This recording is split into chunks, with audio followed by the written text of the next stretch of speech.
Good morning. Welcome back to Kevin Toll Reads. Happy Tuesday. So today I have my mid-year update. I know I just put out my June monthly wrap-up, so some of this may be a slight bit repetitive, but I do have some more other cool things to talk about and some of my better books. So I definitely want to give you guys an update on some stats and share some thoughts and that kind of thing. So I'm going to jump right into it. 90 books at the halfway point in 2024. It does seem like a lot, and some of you are probably like, holy crap. Keep in mind, probably 13 to 15 of those books are probably 250 page books. I start reading some shorter stuff, whether it's crime noir or westerns. And so take it for what it's worth. I mean, I know some people like, oh, well, just as decisive. Some people are like, Audible's not reading. There's some that are like, hey, if you're not reading a book that's at least 350 pages, is it really a book type thing? Which I think is a load of bollocks. But anyways, but keep it in mind. I mean, 90 is, I do read a lot. Let's just leave it at that. Average score, 4.02 of the 90 books. That is average score. So I was actually kind of shocked by that because I've got some stinkers. We're going to talk about them.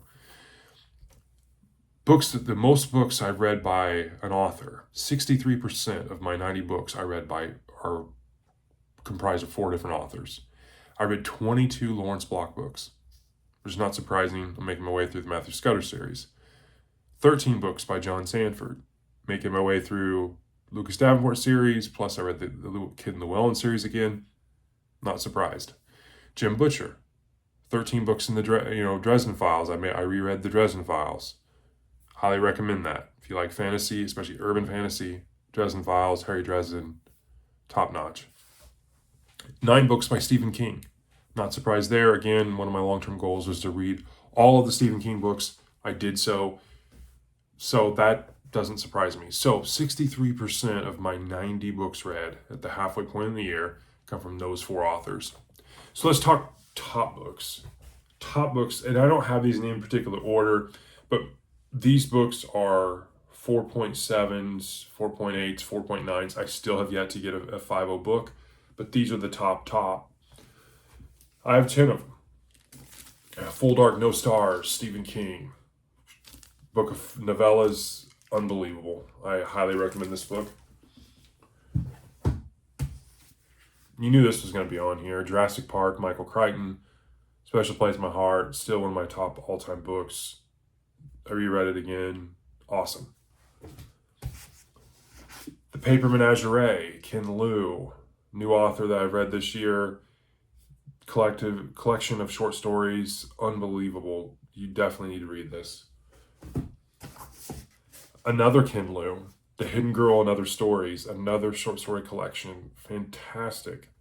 He has blown me away by short stories. Definitely, it's highly recommended. You should read this. And this was one, if you remember back when I did a small book haul, I found this at a used bookshop and it was next to nothing and I had to pick it up, and I'm so fortunate. My first Brandon Sanderson book, Elantris, so good. There's a lot of hype on BookTube about Brandon Sanderson, and it is well worth it, at least so far in my first foray. I definitely am going to be reading Brandon Sanderson more.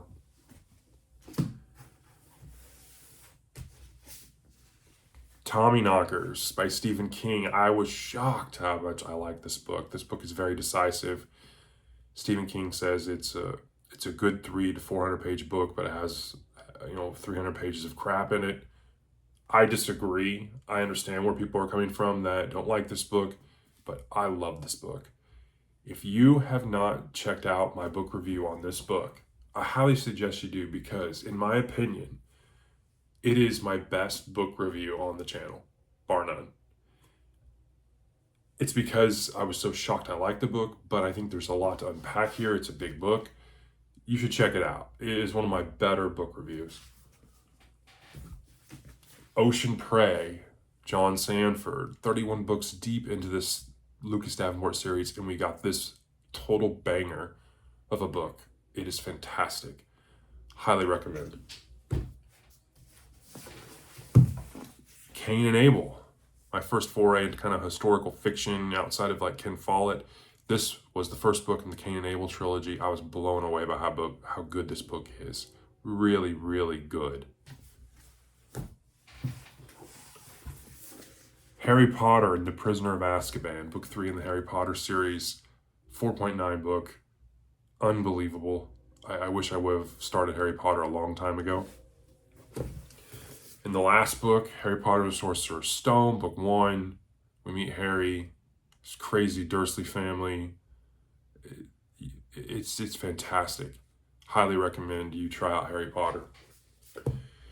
Those are the best books I've read thus far this year, the top 10. Now, let's talk about stinkers. And I didn't even pull these books out because they suck, in my opinion. Sleeping Beauties, Stephen King.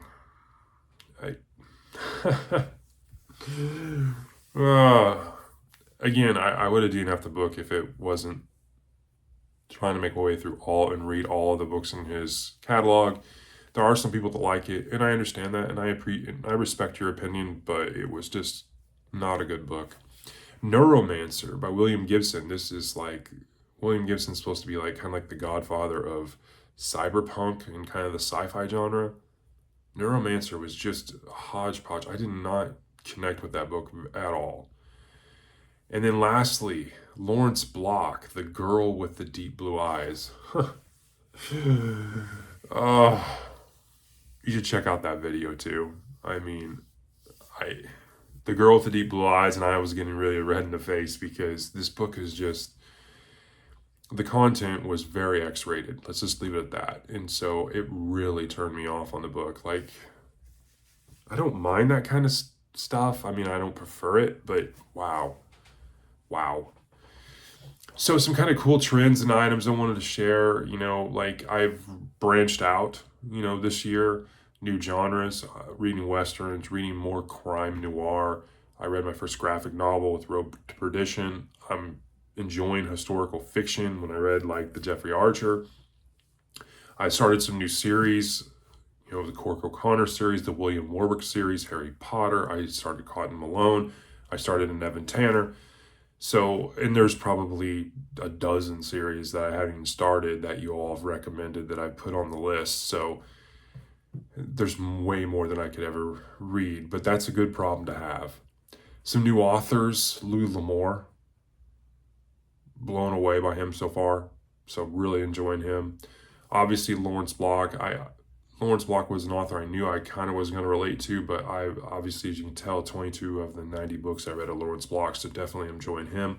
Max Allan Collins, definitely I think I'm going to enjoy the Quarry series that I have up there, so definitely want to get to him. Jeffrey Archer, I'm really enjoying him. I enjoyed the Cain and Abel trilogy. I started the William Warwick detective series. I'm enjoying it. Neil Gaiman, another one that I'm enjoying. I'm actually almost done with the Graveyard book, so a book review will be coming in the next day or two on that. Brandon Sanderson, obviously.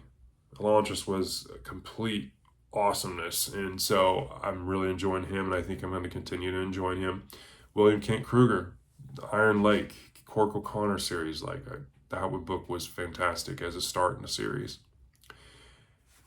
My new kind of favorite videos, obviously, you know, the Q&A video with Tessa has a special place for me as a father, but the Why You Should Read series, the character deep dives, I'm enjoying those immensely, and so I definitely want to continue with those. I've mentioned on the channel that I'm starting to work on my 2025 long-term goals. Obviously, feel free to share your ideas, thoughts, comment, you know, if there's things you think I should read based on what you're seeing. I appreciate all that. I take it to heart. I take notes, so definitely share. But some of the things I'm thinking about in terms of 2025, you know, I'd like to reread and then make sure I review all of Michael Crichton's work on the channel. I think Michael Crichton's one of my favorite authors. I definitely would like to make sure that, you know, I start adding some playlists by authors like Stephen King and Lawrence Block and Sanford and Michael Crichton and many others, but I would like to review all of Crichton's work. Definitely want to continue reading Brandon Sanderson, bar none. I want to continue with the Cork O'Connor series. I want to read the Virgil Flowers series. I read the first couple books. I'll probably just start again. There's like, I think 13 or 14 books in that series. I want to read those. Definitely want to continue with the Evan Tanner series by Lawrence Block. Lawrence Block also has a burglar series called the Bernie Rodenbar series. I have, I think, 9 of 10 of the books up there. I want to try that out. I need to read the 3 last Jack Reacher novels. I know there's a new one coming out later this year, but those are the 3 he started writing with his brother, Andrew Child. When I read the first one, I just didn't dig it, and so I stopped. I'd like to go back to those and finish that. Jack Reacher is definitely one. He's probably another one I'd like to make sure I review all the books on the channel over the course of the next several years. I'd like to start rereading Stephen King, over the course of many years, and then review all of his catalog on the channel, do all the book reviews. I need to read some Conan. I've got a couple Conan books. I want to read those. I got the Song of Fire and Ice by George R.R. Martin. I'd like to read those. I read the first couple books. I'd like to get back into that, start again, review them on the channel. I have several trilogies. The Night Angel trilogy I just picked up by Brent Weeks. I have the Golden Compass trilogy by Philip Pullman I'd like to read and review. There's the list goes on and on. I've got a Cotton Malone series. There's more than I can handle. And so probably the biggest challenge for my goals for next year is going to be kind of parsing this down into manageable things. Some of the goals will be goals that will will carry over into following years. Some of them will be ones I want to knock out in that year, but it's going to be taking this long list and parsing it down. However, I still want your feedback. If you've got ideas based on what you're seeing, tell me. I appreciate the feedback. So that's it. That's kind of my mid-year review. I look forward to my end-of-year review and to seeing, what else I've kind of read, what I've uncovered, how many of my goals I've, accomplished. So there's a lot on the horizon. I'm really enjoying this, and I hope you are too. So enjoy the rest of your week. If we don't talk again, have a great holiday, and hopefully we'll see each other again. Thanks. Bye.